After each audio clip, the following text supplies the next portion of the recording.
बलूचिस्तान में सैलाब की तबाहकारियां, छत गिरने समेत मुख्तलिफ हादसात में मजीद 10 अफराद जिंदगी की बाजी हार गए। A third of Pakistan is underwater.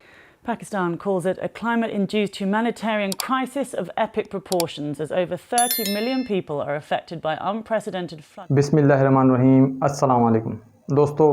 एक नई रिपोर्ट के साथ, एक नई ख़बर के साथ अगर हम बलूचिस्तान की तरफ देखें तो बलूचिस्तान के अंदर भी अभी तबाहकारियाँ जारी हैं। वहाँ पे भी बारिशों का सिलसिला नहीं थम सका। वहाँ पे भी अभी तक बताया जा रहा है कि सैलाब की सूरत हाल है वो बेहतर नहीं है। कई जगहों पे काफ़ी नुकसान हुआ है। रोड वहाँ के ख़राब हो चुके हैं, ज़मीनी रास्ते वहाँ पे मुनक़ता हो चुके हैं, सड़कें जो हैं वो टूट चुकी हैं। इस वक्त बलूचिस्तान की भी हालत ज़्यादा बेहतर नहीं है। लोग वहाँ के काफ़ी परेशान हैं क्योंकि इमदादी जो सरगर्मियाँ हैं वो नहीं हो पा रही सही तरीके से। इमदाद उन तक नहीं पहुँच पा रही। अगर कुछ इलाकों तक पहुँच भी रही है तो बहुत से ऐसी जगहें हैं जहाँ पर इमदाद नहीं पहुँच पा रही और लोग इमदाद के मुंतज़िर हैं। इतनी तबाही हुई, कितना नुकसान हुआ जानते हैं इस रिपोर्ट के अंदर। बलूचिस्तान में सैलाब ने बड़ी तबाही कर डाली। ज़मीनी रास्ते भी अब तक बंद हैं, सड़कें टूट चुकी हैं, डैम टूट चुके हैं, पुल टूट चुके हैं। इस टाइम बताया जा रहा है दोस्तों कि तकरीबन बलूचिस्तान के अंदर कोई 7 डैम हैं जो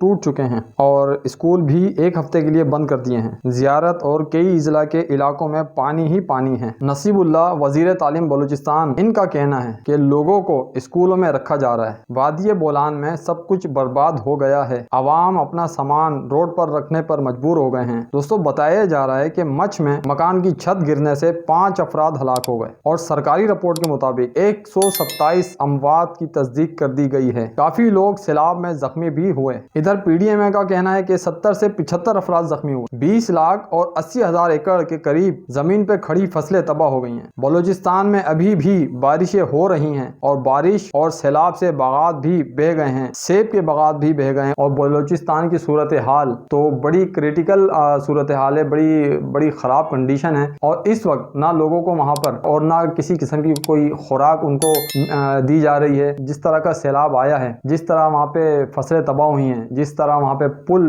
बह गए हैं, बारिशें हो रही हैं, रोड टूट चुके हैं, तो इसी बुनियाद पर ज़मीनी रास्ता जो मुनक़ता हुआ तो वहाँ तक खुराक ले जाना और इमदादी जो कार्रवाइयाँ हैं उनमें काफ़ी दुश्वारियाँ पेश आ रही हैं। अल्लाह से दुआ है कि जल्द से जल्द जो इस वक्त पाकिस्तान पे ये जो आजमाइश की घड़ी आई है, अल्लाह ताला अपने प्यारे हबीब के सदक़े से उसको दूर फरमाए और हमारे जितने मुसलमान भाई इस वक्त इस परेशानी में मुब्तला हैं उनकी वो परेशानियाँ दूर हों। आमीन। पाकिस्तान जिंदाबाद।